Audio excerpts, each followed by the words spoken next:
کہ اے اللہ تو یونس علیہ السلام کو مچھلی کے پیٹ میں 40 دن رکھنے کے بعد پھر زندہ نکالنے پر قادر ہے۔ اے اللہ تو یوسف علیہ السلام کو کنویں سے نکال کر بادشاہ بنانے پر قادر ہے۔ اے اللہ ابراہیم علیہ السلام کے خلاف پوری دنیا کھڑی ہو گئی تھی، پوری دنیا ان کو مل کے آگ میں پھینک رہی ہے، لیکن تو اس آگ سے نکالنے پر قادر ہے۔ یا اللہ میرا مسئلہ تیرے آگے کیا ہے؟ یا اللہ تو مجھے بخش دے۔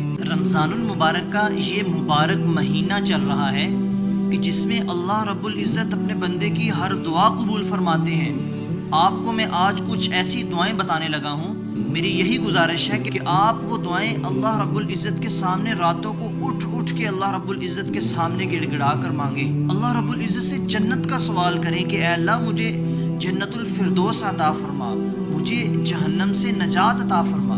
ہمارے نبی کریم صلی اللہ علیہ وآلہ وسلم نے بہت ہی ایک پیاری دعا سکھلائی ہے، آپ سیکھ بھی لیں اور اس کو نوٹ کر لیں۔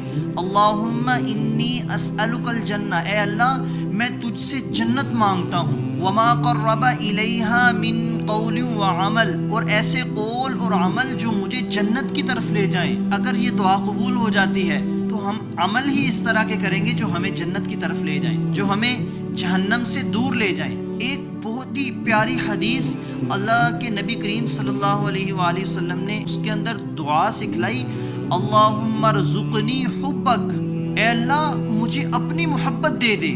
جب ہمارے دلوں میں اللہ کی محبت ہوگی، جب ہم اللہ سے پیار کریں گے تو میرے دوستوں ہمارا گناہ کرنے کو بالکل بھی دل نہیں کرے گا، ہم گناہ سے دور ہو جائیں گے، ہماری یہ جو گناہ میں لذت ہے یہ بالکل ختم ہو جائے گی۔ کیوں؟ ہمیں ہر وقت اللہ نظر آ رہا ہوگا کہ بھئی اگر میں نے یہ گناہ کیا تو پھر اللہ کیا کہے گا؟ مجھے تو اللہ سے جنت لینی ہے، مجھے تو اللہ کو راضی کرنا ہے، مجھے تو جہنم سے بچنا ہے۔ علماء کا یہ معمول تھا۔ ایک بہت ہی جامع دعا میں آج آپ کو بتانے لگا ہوں۔ جب بھی ان کی بیوی کو اگر اپنے ہسبینڈ سے کوئی مسئلہ ہوتا، کوئی پریشانی ہوتی، یا کسی بھی شخص کو اپنی بیوی سے، اپنی وائف سے کوئی مسئلہ ہوتا، تو وہ کیا عمل کرتے؟ وہ ایک دعا پڑھا کرتے تھے، ربنا ہب لنا من ازواجنا وذریاتنا قرۃ اعین وجعلنا للمتقین اماما، اے اللہ ہمیں ایسے لوگوں کا سربراہ بنا جو نیک ہوں، بیوی بچوں کو نیک بنا دے۔ کتنی جامع دعا ہے۔ اگر آپ ایسے ماحول میں رہ رہے ہیں جہاں پر نیکیاں کی جا رہی ہیں، آپ کی بیوی ایسی ہے، آپ کو اولاد آگے ایسی مل گئی ہے، تو میرے دوستو آپ کا بھی دل نہیں کرے گا گناہ کرنے کو۔ اس چیز کو تھوڑا سا اپنے مائنڈ میں لے کے آئیں، تھوڑا سا اللہ رب العزت کے سامنے رویا کریں، گڑگڑا کر دعا کیا کریں کہ اے اللہ ہماری زندگی میں سکون عطا فرما، ہمیں جنت عطا فرما، مرنے کے بعد جنت عطا فرما۔ اللہ تعالیٰ کیا فرماتے ہیں کہ جو ہمارے نیک بندے ہیں وہ راتوں کو اٹھ کر ہم سے دعائیں کرتے ہیں، کیا ربنا اصرف عنا عذاب جہنم، اے اللہ تو ہمیں اس آگ سے بچا جس کا تو نے اس کتاب میں ذکر کیا ہے، اس آگ سے ہمیں بچا لے۔ کتنی جامع دعائیں ہیں۔ اللہ رب العزت سے دعا کریں، یا اللہ میرے گناہوں کو معاف کر دے، مجھ سے جو ہو گیا پیچھے ہو گیا، لیکن آج کے بعد میں اس طرح کا کوئی بھی گناہ نہیں کروں گا۔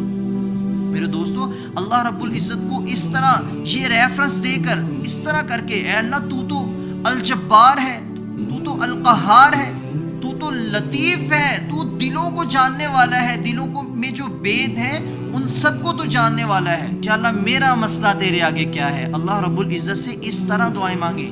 ایک اور بات جو میں نے آپ سے کرنی تھی، اللہ سے دعا کریں کہ اے اللہ ہمیں ایسے اعمال سے بچا لے جو ہمیں جہنم کی طرف لے جائیں۔ اور علماء لکھتے ہیں کہ ایسی دعا کرنا کفر ہے کہ اللہ سے کہنا اے اللہ میں جنت میں بھی چلا جاؤں، میں جہنم سے بھی بچ جاؤں، اور میں گناہ سے بھی دور نہ جاؤں، میں گناہ بھی کرتا رہوں۔ دیکھیں اس طرح کی اللہ رب العزت سے دعا نہ کرنا۔ امید ہے میری بات کی آپ کو ضرور سمجھ آئی ہوگی۔ مجھے بھی اپنی خاص دعاؤں میں یاد رکھیں۔ جزاک اللہ خیر۔ السلام علیکم۔